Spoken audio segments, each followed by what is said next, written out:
সারা দেশে হামের টিকা প্রাপ্তি নিশ্চিত নতুন করে হামের প্রাদুর্ভাব হবে না বলে মনে করছেন বিশেষজ্ঞরা।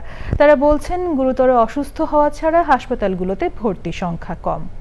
ভাইরাসটি নির্দিষ্ট সময় পর নিয়ন্ত্রণে চলে আসবে বলে জানান বিশেষজ্ঞ চিকিৎসকরা। বিস্তারিত তাফিমুল ইসলামের রিপোর্টে।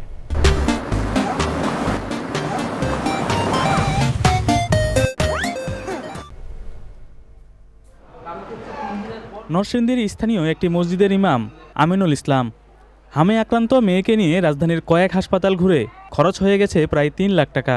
এখন ভর্তি বাংলাদেশ শিশু হাসপাতালে। ঢাকা নিয়ে আসি পরে 2 হাসপাতাল ভর্তি দেয় নাই, তখন আমরা প্রাইভেটে একটা নোবেল কেয়ার হসপিটাল আমরা ভর্তি ছিলাম এক সপ্তাহ ভর্তি হওয়ার পরে তখন তারা বললো এখানে চিকিৎসাই নেই, তাকে লাইফ সাপোর্ট দিতে হবে। স্থানীয় হাসপাতালের চিকিৎসায় সন্তানের স্বাস্থ্যের উন্নতি না হওয়ায় যশোর থেকে 6 মাসের শিশু সন্তানকে নিয়ে তানিশা আক্তারও রাজধানীর এই হাসপাতালে ভর্তি। কাশির জ্বর ছিল, পরে হলো শ্বাসকষ্ট শুরু হয়েছিল। আমরা যশোর থেকে 23 তারিখে সোজা এখানে আসলে বাবা আইসিইউতে ছিল 7 দিন, খুবই খারাপ অবস্থা ছিল। আলহামদুলিল্লাহ এখন বেটার আছে। তাদের মতো অনেকেই দেশের বিভিন্ন জেলা থেকে হামের চিকিৎসা নিচ্ছেন এই শিশু হাসপাতালে। ডক্টরের সাজেস্ট নিয়ে পরে ডক্টর ঢাকাতে অথবা ফরিদপুর রেফারেন্স করেন, এখানে চলে আসি। প্রথম নিউমোনিয়া ধরা পড়ছিল, তারপরে চলে গিয়ে হাম ধরা পড়ছে। এরপর থেকে এখানে চিকিৎসা নিলাম প্রায় আজকে নিয়ে 8 দিন। ঠান্ডার কাশি নিয়ে আসছিলাম, তারপরে হঠাৎ করে র্যাশ উঠছে, তো এখন তারা ট্রিটমেন্ট চালু করছে, আগে থেকে অনেকটা ভালো।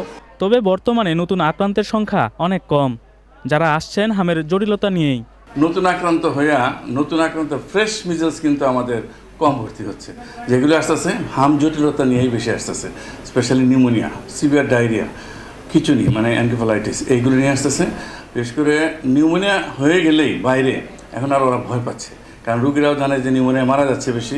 এই জন্য স্থানীয়ভাবে চিকিৎসা করতে পারলেও বা চিকিৎসা ব্যবস্থা থাকলেও এখন দেখা যাচ্ছে অনেকে ভরসা পাচ্ছে না, ওরা সবাই দৌড়ে ঢাকায় চলে আসতেছে।